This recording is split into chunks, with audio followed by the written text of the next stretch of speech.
I'm recording. Okay, so just start saying your name and Okay. spell it for me. Okay, my name's Janet Denman, Janet, and the last name is Denman.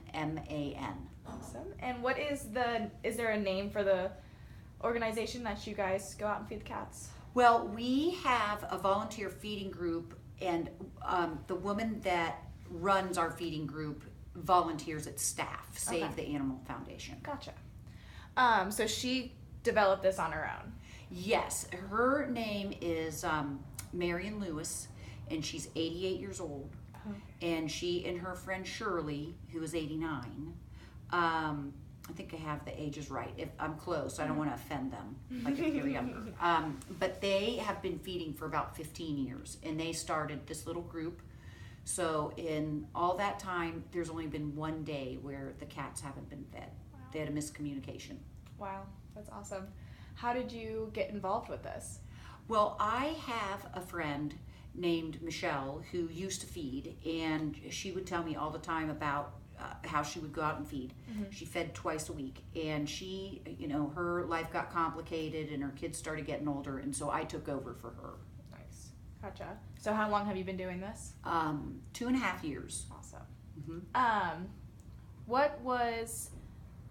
Why did Marilyn and Shirley, why did they want to start this?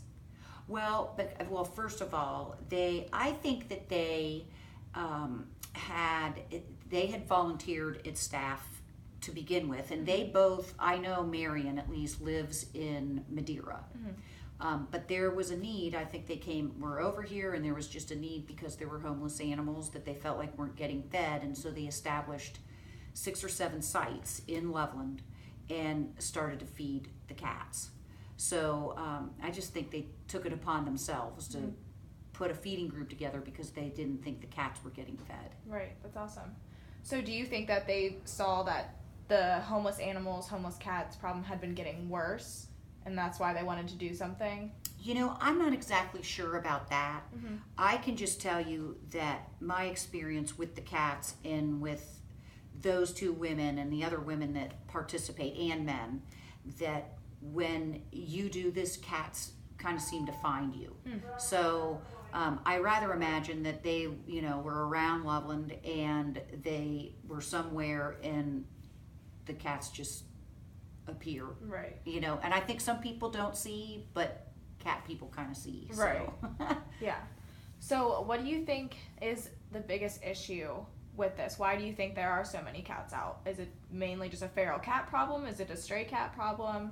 Are people not taking think it's care of both. them? I think that I think a lot of times people I think a lot of times in our case or around in this community, people get animals and then they, for whatever reason, whether it's financial or their home life situation changes, they suddenly can't care for the animal, and so they dump the cat, and then the cat is going to find its way to food. Right. And so, and I also think that people don't spay and neuter, and so their animals go in and out, and then they have kittens, and I think a lot of times even cat owners don't even know their female cats are pregnant.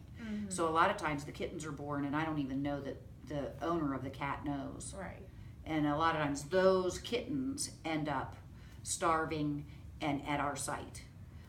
But in the last few years, we do TNR, we trap, spay, neuter, and return, and our population is pretty stable.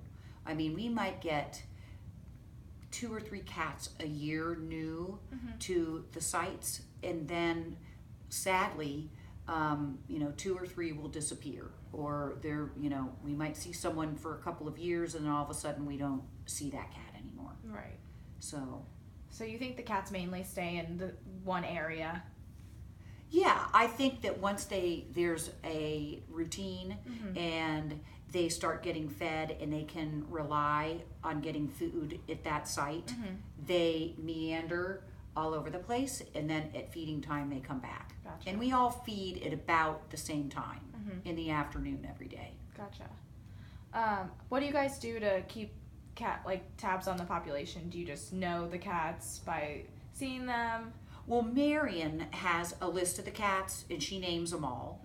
And so she's distributed the list to everybody, and then we communicate. Like, for instance, if there's a cat we haven't seen in a couple weeks, we'll text each other or call each other and communicate that we haven't seen Midnight in a while at the La Rosa site. And then somebody usually says, well, I saw her yesterday. And then another person might say, well, I didn't see her either, but it was raining. So depending on the weather, you may or may not see cats when you're feeding. Gotcha. So like back to what you said when people dump the cats, I have noticed at certain shelters that are no-kill, they will not accept certain animals. And I feel like that's a big reason that people are just dumping their cats, because there's either a rehoming fee or a surrender fee, and they can't afford to pay that. They couldn't afford to take care of the animals, so they just let them go.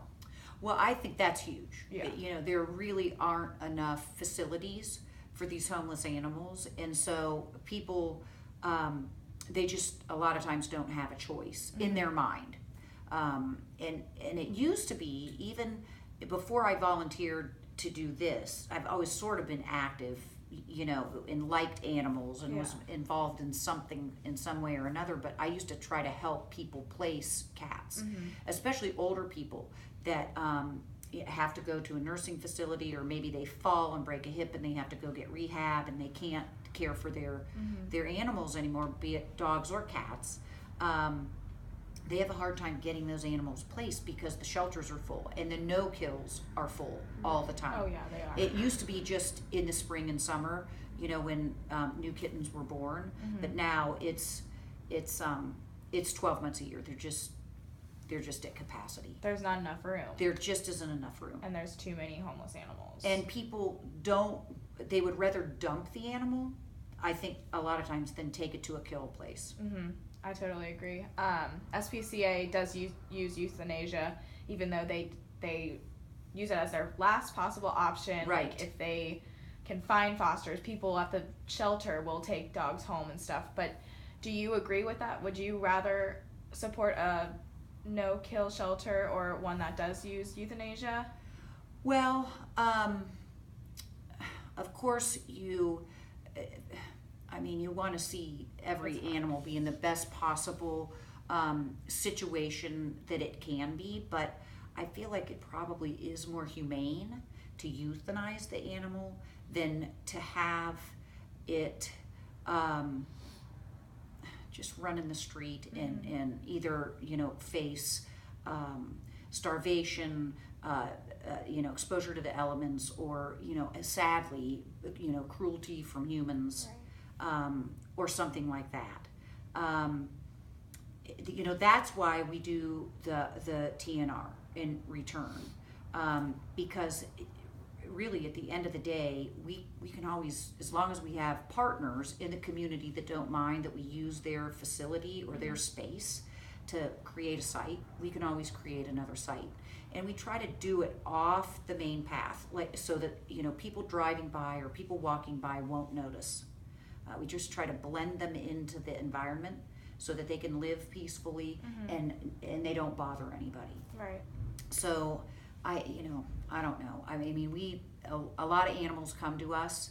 Sometimes we can get them placed. Sometimes we can get them fostered. And the other thing that's tough is when they have medical issues, because they can't really stay at our site if they have ongoing medical conditions. So it's tough. There's no question about it. Right. It's tough. And we also have vets that volunteer, as you probably know, like for instance at OAR, Ohio Alley Cat Resource, that literally volunteer their operating room skill set and volunteer to help these animals. But there's also a shortage of vets that will volunteer their time. Right. So money is an issue too. Right.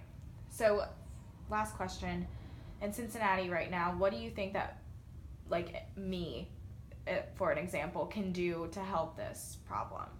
Well, I think it's huge to communicate spay-neuter to animal owners. Right.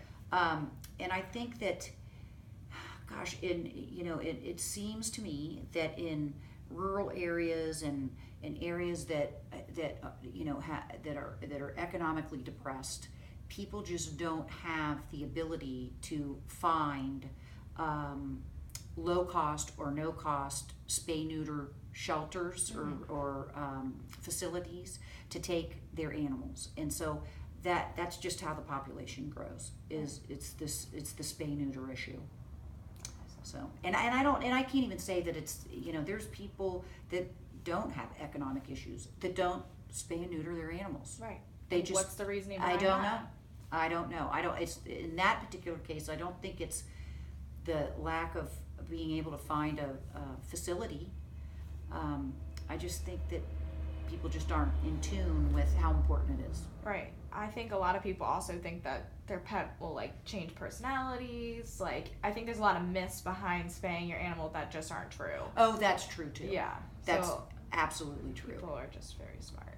That's right. That's right. Is there anything else you would like to add?